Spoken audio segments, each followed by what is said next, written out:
The candlelight flickered across my birthday cake when she leaned in close. Her voice was low, almost tender, but her words sliced me clean.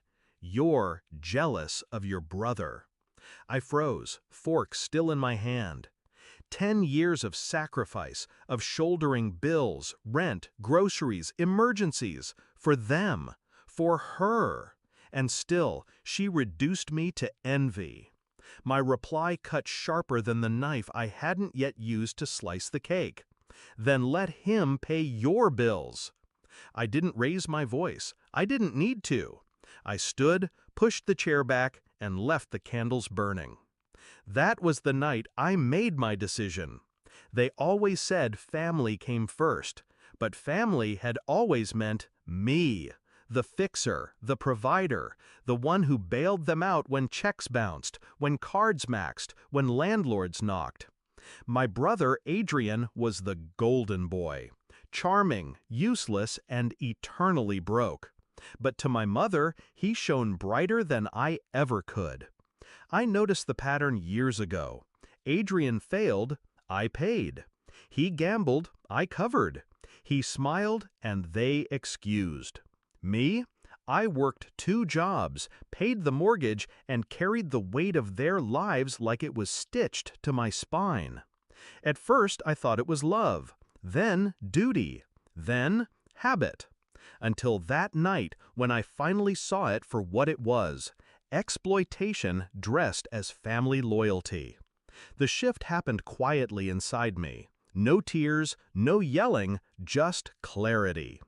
I started with the bills. Electricity, water, internet, all in my name. My accounts, my responsibility.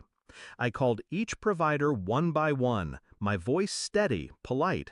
Terminate service, effective immediately. I moved to the cards. My mother's emergency credit line? Canceled. Adrian's backup debit I'd been refilling when he overdrafted? Closed. Auto payments for rent? Stopped. Insurance? Gone. Bills don't pay themselves, and I no longer would. At first, they didn't notice. The fridge still hummed, the lights still flicked on. But weeks later, the cracks split open. I got the first call from my mother at midnight. "Why is the gas off? Your brother has a guest. He can't even cook dinner." I let the silence hang. Then, ask Adrian. The second call was sharper. "The landlord says we're behind. 2 months? What did you do?" "Correction," I whispered. "What didn't I do?" I didn't stop there. Quietly, I redirected my pay. For years, I had funneled everything into their survival.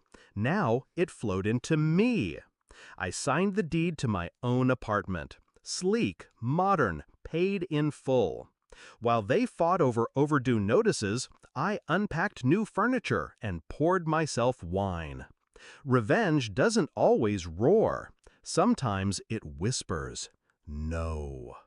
When I cut them off completely, the begging began.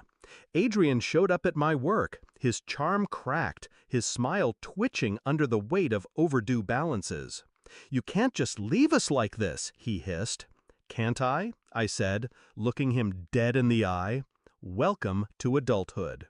Bills don't pay themselves." He stormed off, furious. But behind his anger, I saw it, the first glimmer of fear.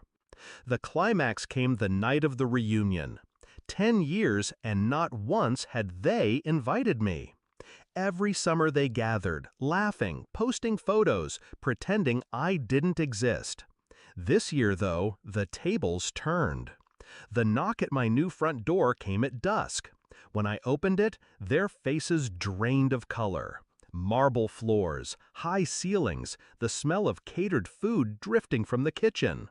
My house, mine, towered over them like a monument to every dollar they'd stolen from me. I leaned against the doorframe, calm, collected. "Well," I said softly, "look who finally remembered I exist." Adrian's mouth opened, closed. My mother's eyes darted to the chandelier, the polished glass, the walls they could never afford. "You How did you, she stammered. I cut her off. Simple. I stopped paying for you, and I started paying for me. Their silence was better than any applause.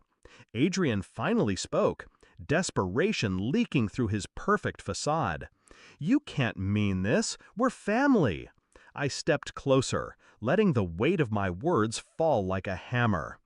Family doesn't use one child to keep another comfortable. Family doesn't bleed you dry and call it love. Family doesn't whisper poison on your birthday. My mother flinched. I tilted my head, savoring the moment. But you were right about one thing, Mom. Bills don't pay themselves. I paused, smiled, and let the knife twist. So, good luck paying yours. I shut the door before they could respond. Behind it, silence. Then, footsteps retreating. No apologies, no guilt, just panic. I didn't chase. I didn't need to. Their downfall had already begun, and I had no intention of saving them this time. Now, I sit in my living room, lights blazing, heat warm, fridge full, and I breathe. For the first time in years, my money is mine. My future is mine. Do I regret it? No. They called it jealousy. I call it survival. They thought I'd always bend. Instead, I broke free. And when the lights went dark in their apartment, when